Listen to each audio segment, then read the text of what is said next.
Hello friends, welcome to my channel. Friends, first పేజ్లో seat వచ్చిన వాళ్ళకి చాలామంది క్యాంపస్ చేంజింగ్ అయింది, కొంతమందికి అవ్వలేదు కదా.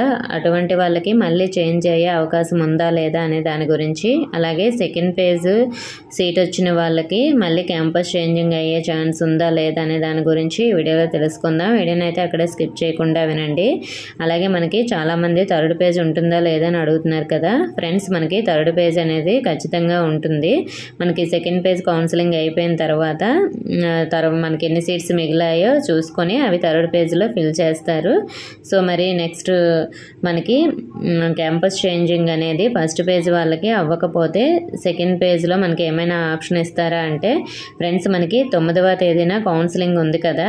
9వ తేదీన కౌన్సిలింగ్ అయిపోయిన తర్వాత మనకి సెకండ్ పేజ్ వాళ్ళకి క్యాంపస్ చేంజింగ్ ఆప్షన్ అనేది ఇస్తారు.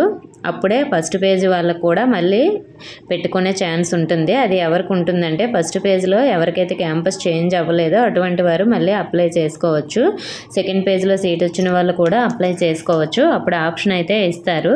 అప్పుడు మీరు క్యాంపస్ చేంజ్ అయితే అవ్వచ్చు. సో అంతవరకు వెయిట్ చేయండి క్యాంపస్ చేంజ్ అవ్వని వాళ్ళు. అలాగే సెకండ్ పేజ్ వాళ్ళకు కూడా ఉంటుంది, ఎటువంటి టెన్షన్ పడాల్సిన అవసరం లేదు. అలాగే మనకి మిగిలిన సీట్స్ థర్డ్ పేజ్లో ఇస్తారు. అలాగే స్పెషల్ కేటగిరీకి సంబంధించి NCC, sports, pH category results కూడా మ్యాక్సిమం థర్డ్ పేజ్లో రావచ్చు, ఇప్పుడు ఇవ్వలేదు కాబట్టి. ఓకే ఫ్రెండ్స్, మీకు ఇంకా ఏమైనా ఇంపార్టెంట్ డౌట్స్ ఉంటే కామెంట్ చేయండి, నెక్స్ట్ వీడియోలో క్లియర్ చేస్తాను. ఇన్ఫర్మేషన్ నచ్చితే వీడియోని లైక్ చేసి మీ ఫ్రెండ్స్కి షేర్ చేయండి. మన ఛానల్లో సబ్స్క్రైబ్ చేసుకోండి. Thank you for watching.